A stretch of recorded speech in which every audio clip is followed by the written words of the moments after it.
covering major news across San Diego. 10 minutes of non-stop news starts now.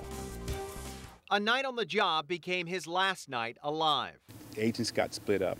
A murder that's launched an international manhunt to find the killer responsible. Someone heard multiple shots being fired. The agent, 30-year-old Robert Rosas, shot to death while tracking people he suspected of being illegal immigrants. We found one of our agents down.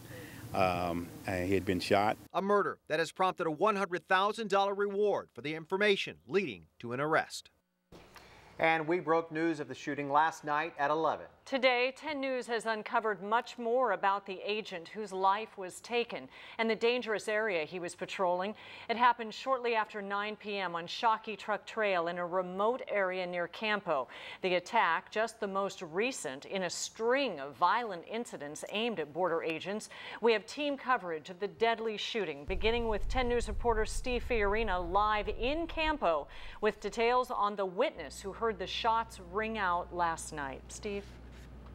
Well, Kim, this is such a desolate area. It's easy to see why it's one of the chosen paths for those migrants wanting to head north, and also why there are watchers out there, both official and unofficial. You can climb the fence fairly easily. Britt Craig stands as a lone sentry atop this hill overlooking the border most nights of the week. A Minuteman out of Campo. He says it had just gotten dark when he heard the gunfire. And a deliberate shot takes a little bit of time. I heard 4 of them like bang, bang, bang, bang, and then bang, bang, bang, bang, bang.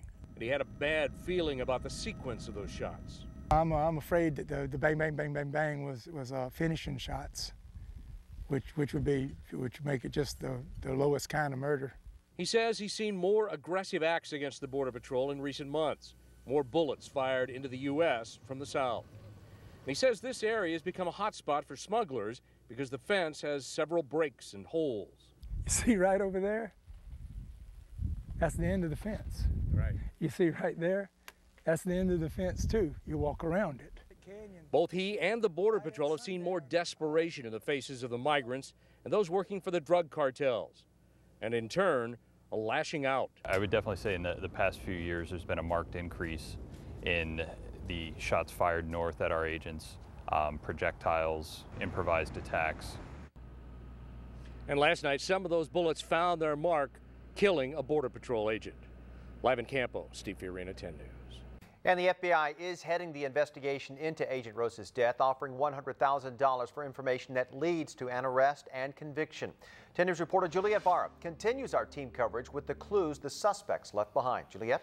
Blood left at the scene. That's what investigators are focusing on now. What happened last night is a reminder of how dangerous an agent's job can be. A 30-year-old Robert Rosas was a husband and father of 2.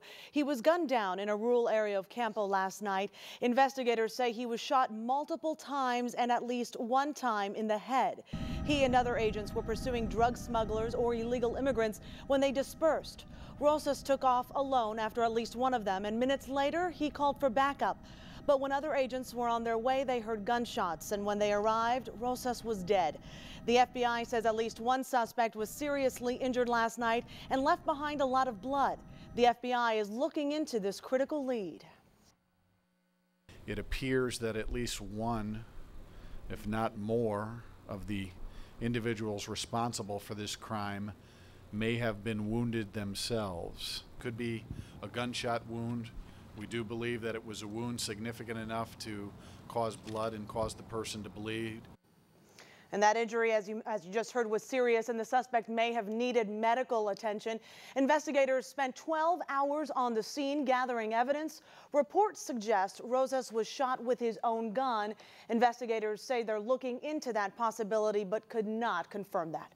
Reporting live tonight, I'm Juliette VARA, 10 News.